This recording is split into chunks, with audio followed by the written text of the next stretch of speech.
Wilson, rapidamente, vamos conversar sobre a última notícia que a gente escolheu destacar nesse papo de hoje, que é o imbróglio, né, a bagunça que o governo Lula fez hoje, em relação à participação dos militares no serviço público e na política, né? Primeiro, o governo acenou com uma MP bastante dura com os militares e depois recuou, né? O governo Lula recuou e desistiu de propor um veto aos militares em ministérios, né?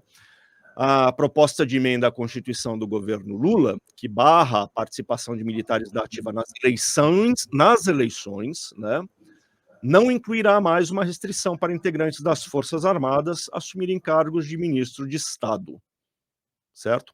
O recuo do Planalto, né, ele foi anunciado hoje pelo líder do governo no Senado, o Jacques Wagner, o senador da Bahia, né, em uma coletiva de imprensa. E o petista argumentou que a medida poderia ter um tom discriminatório em relação aos militares, né, e cercear uma decisão do presidente da República, ou seja, a decisão de selecionar aquele personagem para ocupar o ministério, mesmo que sendo um militar, né? E o Jacques Wagner acrescentou, né, que essa seria um cerceamento e uma escolha arriscada. Vamos acompanhar um trechinho dessa coletiva, então, por favor, a gente tem o vídeo aí.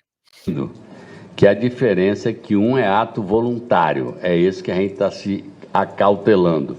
O outro é uma decisão de quem tem a legitimidade do povo pelo voto que recebeu. Aí, repare, o juízo de valor, se traz ou não a política para dentro das forças, será do presidente eleito com o seu ministro da Defesa. No caso aqui seria do presidente Lula com o ministro Múcio. Aí ele vai dizer, olha, não acho bom. Mas não são 100 casos disso. Enquanto que na política nós podemos ter 100, 200 casos. Então vamos tratar do que é macro e depois a gente pode tratar... Esses militares entrariam?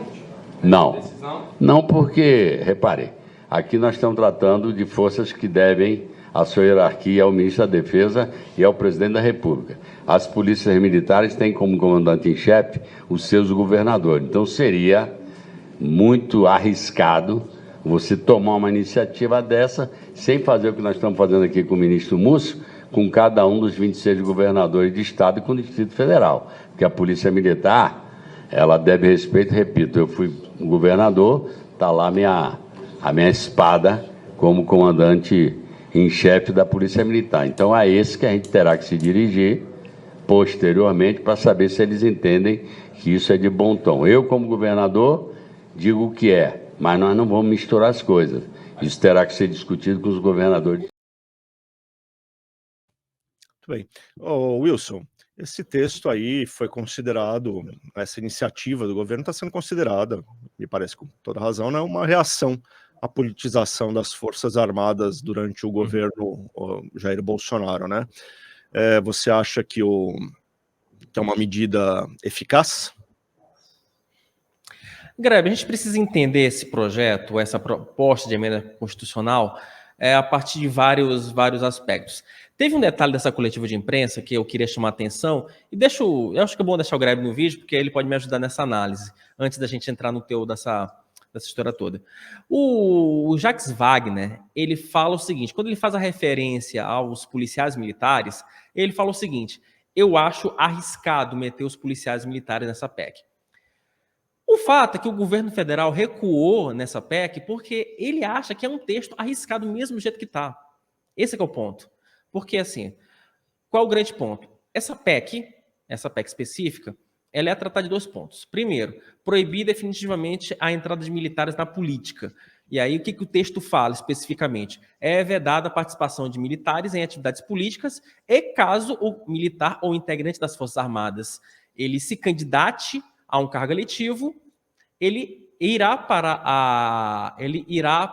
a reserva no ato do registro de candidatura. Hoje, a lei permite que o militar ele se candidate a um cargo eletivo e que ele passe para a reserva apenas no momento em que ele é eleito e depois a partir do momento em que ele toma posse. de um cargo público. Então, é o que fala a lei hoje. Essa mudança na legislação já determina que você, militar da ativa, renuncia ao cargo no ato do registro de sua candidatura. É bom lembrar, né, Grebe, que outros cargos, como, por exemplo, juízes, se você quer ser juiz, se quer ser político, você precisa renunciar à sua magistratura 1 ano antes das eleições. Então, os militares já têm uma bela de uma vantagem em relação aos outros cargos. Só que tá aí tem um detalhe.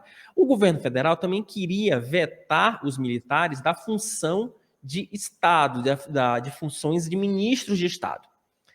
O problema, Grebe, aí é que eu trago um bastidorzinho que eu estava conversando com alguns integrantes do Senado, é que esse trecho pegou muito mal.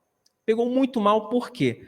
Porque militar não pode ser simplesmente, na visão da caserna, de integrantes ali do Exército, da Aeronáutica e também da Marinha, ele não pode simplesmente, né, ser impedido de exercer uma função que teoricamente seria uma função pública.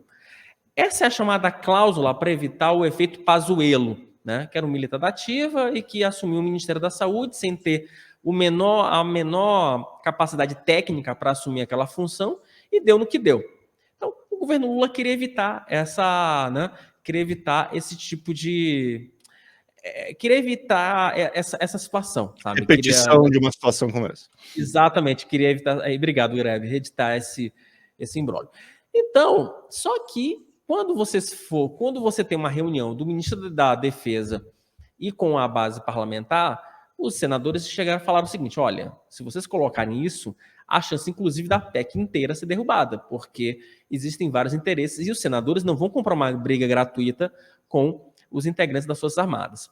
E tem mais um detalhe, Grebe. Essa questão aí da militarização ou da despolitização dos quartéis já é um ponto pacífico dentro das Forças Armadas. Existem ali alas dentro do Exército, da Marinha, da Aeronáutica, que concordam com isso. Então, por isso esse trecho foi mantido. Então, não há problema. Agora, você vetar um militar de exercer um cargo público, embora eu particularmente também não concordo com isso, acho que militar é militar, civil é civil, não faz muito sentido militar ocupar ministério, por exemplo, a não ser que seja da defesa, porque é um ministério muito específico, mas essa possibilidade de você restringir a atividade do militar, olha, pegou muito mal na caserna e o governo federal, para não criar problema, olha, deixa essa história, suprime esse trecho do texto e vamos só cuidar realmente da politização dos quartéis para evitar o que aconteceu ao longo dos 4 anos do governo Jair Bolsonaro. Wilson, eu acho que, assim, essa relação entre os militares e a política, né, os políticos brasileiros e o setor público ainda vai levar muito tempo para ser bem equacionada e bem solucionada, né? Eu estava conversando com vocês ao longo da tarde, né, sobre os números do governo Bolsonaro. A expansão da presença de militares em cargos comissionados estatais, em agências reguladoras, em ministérios, em funções não de ministro, mas ali em outros níveis da burocracia, né? A expansão foi enorme, enorme. De 2013 para 2021, se eu não me engano, se eu estiver errado, amanhã eu corrijo, eu prometo que eu corrijo essa informação para vocês, foi de 59%, né? Ou seja, os militares entraram com tudo nas funções da administração civil. E se você está falando em politização da caserna, eu acho que este é o aspecto mais importante para ser discutido. Porque daí você está dando aos militares a tarefa de formular, implementar, vigiar políticas públicas, né, que às vezes não tem absolutamente nada a ver com aquilo que os militares, com aquilo que deveria ser o foco de atenção dos militares, que é a política de defesa, né? Então, é uma situação que se modificou profundamente nos últimos anos. O governo Lula sequer pensou em mexer no decreto, e daí era uma ação que o governo podia tomar de moto próprio, não precisava pedir licença para ninguém, não precisava mandar a lei, era só revogar um decreto do Bolsonaro. O decreto do Bolsonaro que permitiu aos militares da ativa, não é militar já aposentado, militar da ativa, permanecer por mais de 2 anos numa função civil da administração pública, sem ter que pedir para ir para a reserva. Antigamente era assim, o militar ia cumprir uma função civil na administração pública, chegava em 2 anos, se ele quisesse continuar lá, ele tinha que ir para a reserva. Com o Bolsonaro, deixou de vigir essa regra. Ele pode ficar para sempre, se quiser. O governo Lula podia simplesmente ter revogado esse decreto, mas veja só, nem cogitou nisso. Então tem uma situação complicada, tem um desejo dos militares de participar com mais força da administração pública. A gente pode discutir se esse desejo é legítimo ou não, mas da maneira como aconteceu nos últimos 4 anos do governo Bolsonaro, levantou uma série de questões, uma série de problemas, não foi feito da melhor maneira. Então é uma discussão que ainda precisa acontecer até o final, que ainda precisa acontecer de maneira séria. E o PT só arranhou esse assunto com essa decisão, com essa MP que está querendo mandar agora.